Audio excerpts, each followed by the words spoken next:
There's dressing bad news up as good news, and then there's just being openly deceitful and just trying to pull the wool over everybody's eyes. I'll give you an example.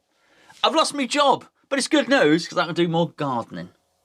Well, I've seen a bit of this from West Ham over the past 24 hours. We didn't sign anybody, even though we attempted to sign 18 players. But the Championship window's still open, and that's what we were going for anyway. No, it wasn't.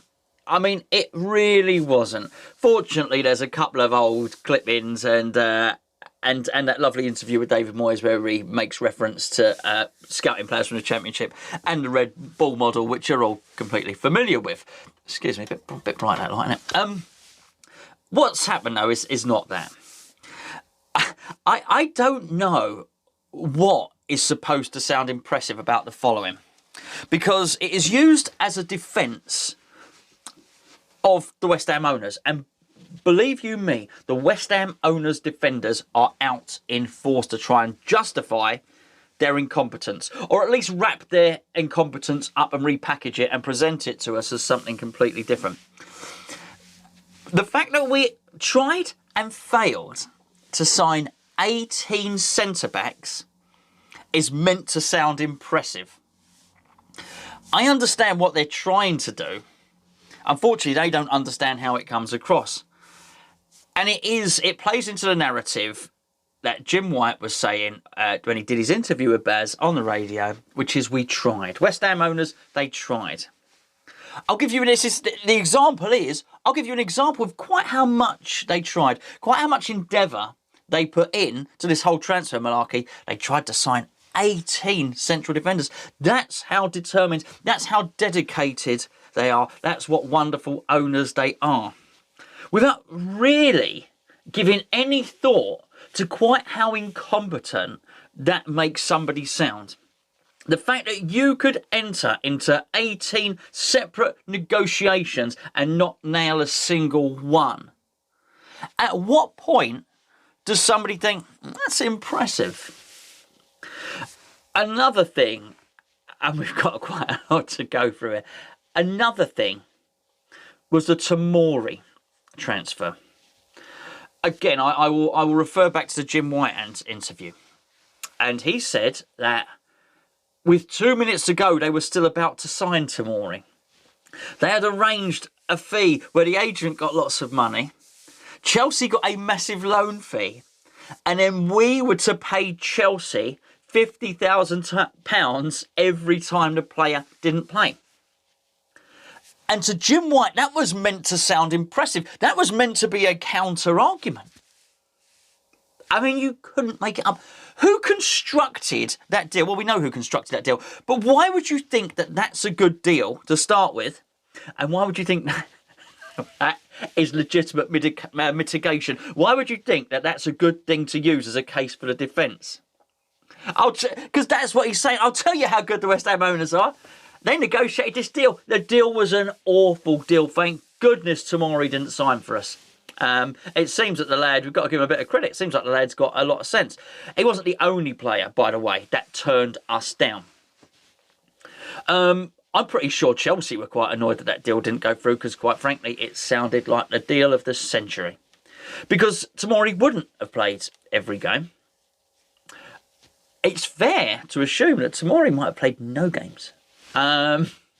It's safe to assume that if we play a 3-5-2, the three at the back would have been Aaron Cresswell and Angelo Ogbonna and Issa Diop or Balbuena. It might not have been Tomori. Maybe he doesn't make it in there. Not that that particularly matters. The deal itself is horrendous. We are meant to be doing Chelsea a favour in this deal by taking one of their players on loan. They're doing us a bit of a favour, but it doesn't. It seemed like the deal was so the deal was hedged so far in their favour. It was absolutely ridiculous. That negotiation never should have happened. It should have been a case of, well, hold on a second, we'll pay you a loan fee. This seems standard procedure. We're not paying you when he doesn't pay. That's on us. That's on our manager. That has nothing to do with it. If what Chelsea want to do is send Tomori out with the guaranteed first-team football, then send him elsewhere. Do something else. But anyway, it doesn't matter. It's a moot point because the player decided not to come. But at what point does Sullivan get embarrassed by this? At what point does Sullivan look at these 18 deals that he is supposed to have bargained for, that he's supposed to have negotiated, and look at them and think, I've not made a single one of these stick? At what point does he look at himself? Of course, we all know it's going to be everybody else's fault. In this, that was Tomori's fault. The guy at Marseille, that was his fault. A couple of them we didn't get over the line. They were dithering. That was Dave's fault. Burnley didn't want to sell. That was Burnley's fault. The ones we signed under Pellegrini, that was Pellegrini and Huslos's fault. And just the signing of Pellegrini and Huslos, that was the band's fault. At what point are you culpable? At what point does David Sullivan think, I am going to take responsibilities for this? At what point is he jealous and looks over at almost every other chairman in the Premier League and say, how come they're nailing these deals and I'm not? How come these people have been in negotiations in the same room, virtual room, the same Zoom room that I've been in, yet they can close a deal and I can't? What are they doing that I'm not? What have they got that I haven't?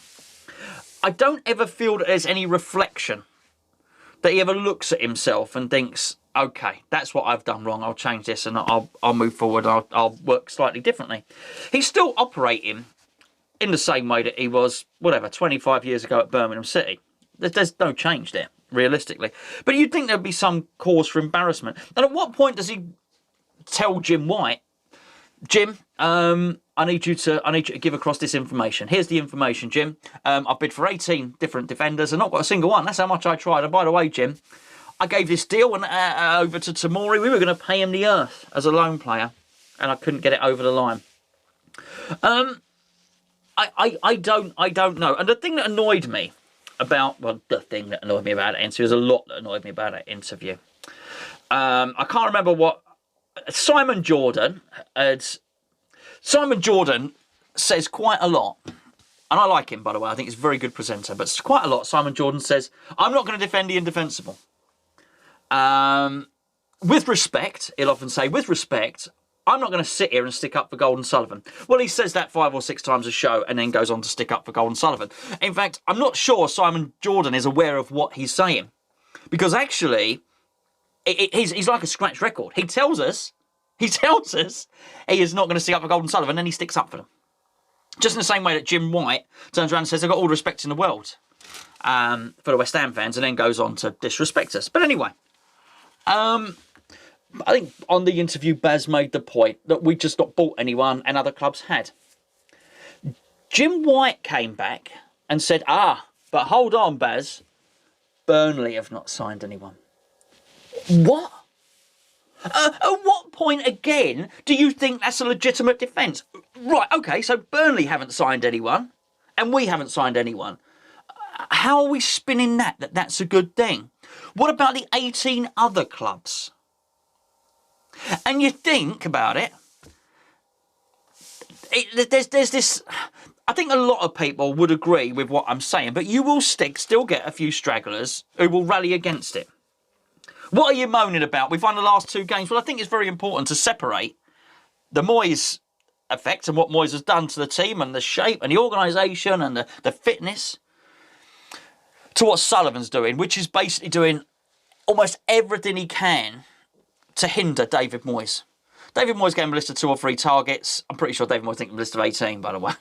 I think it was a good 14 or 15 of those targets, which are David Sullivan's choices. But not only can David Sullivan not deliver David Moyes' choices, David Sullivan can't even deliver David Sullivan's choices.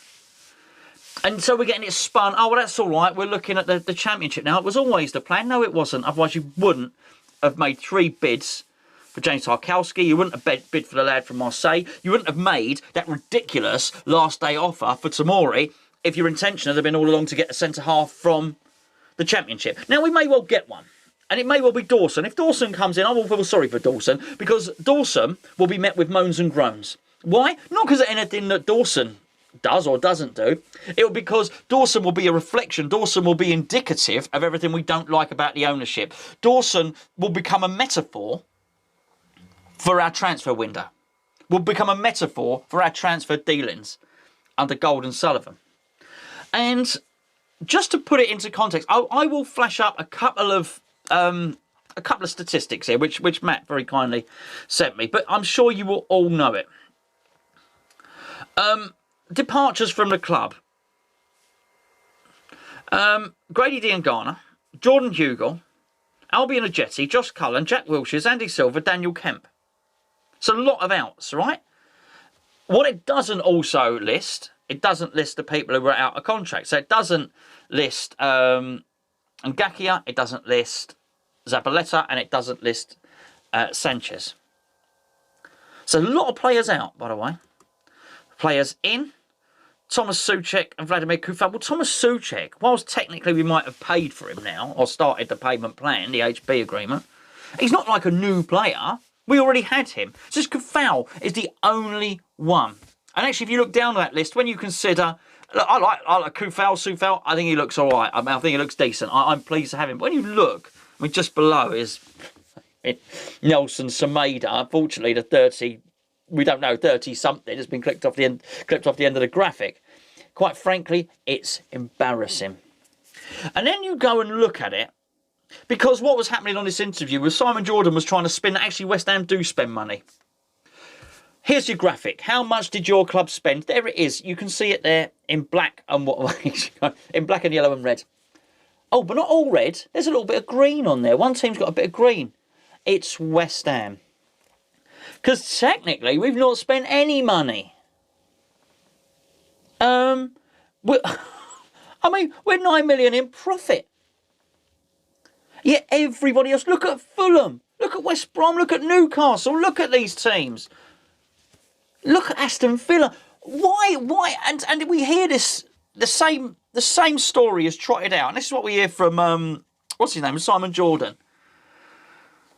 He said, I'm not one to, far be it from me, with all due respect, far be it from me to stick up for Golden Sullivan, but they've got no income stream, they've got no revenue stream, there's no ticket money coming in, so on and so forth. Well, Aston Villa, who have spent 85 million, have got no ticket money coming in. Leeds, 84.5 million, no ticket money coming in. Manchester City will let it go. We know they have big, rich owners. Everton, 63 million. Sheffield United, 53 million. Tottenham had to get a loan from the government for 100 million. I mean, Newcastle, 35 million. Mike actually doesn't even want to spend any money. So I find it increasingly difficult how these owners will spin. I'm surprised they've got the nerve to spin. I'm surprised they got the nerve to phone up Jim White after having that window where we are literally bottom of the league by numbers and try and spin the numbers with words. Basically, if you add enough words, if you say enough sentences, it somehow changes how you look at that chart where we're rock bottom. We've got a good team. We do. We do have a good team. I do have a good team. It's a team that I enjoy playing. Playing? I don't play. I don't enjoy playing. So I'm playing with my expert. I enjoy watching them play. But to leave us in a situation whereby, and by the way, Felipe Anderson's not on that list yet, but we understand he's going.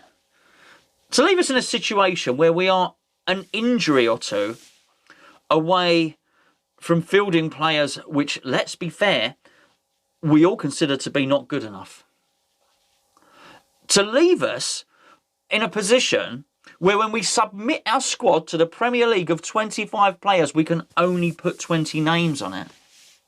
To leave us in that situation is something quite horrendous, particularly in light of what we've been promised. But to leave us in that situation and then, by using your buddies and your chums in the media to try and spin that as a good news story, is something else entirely.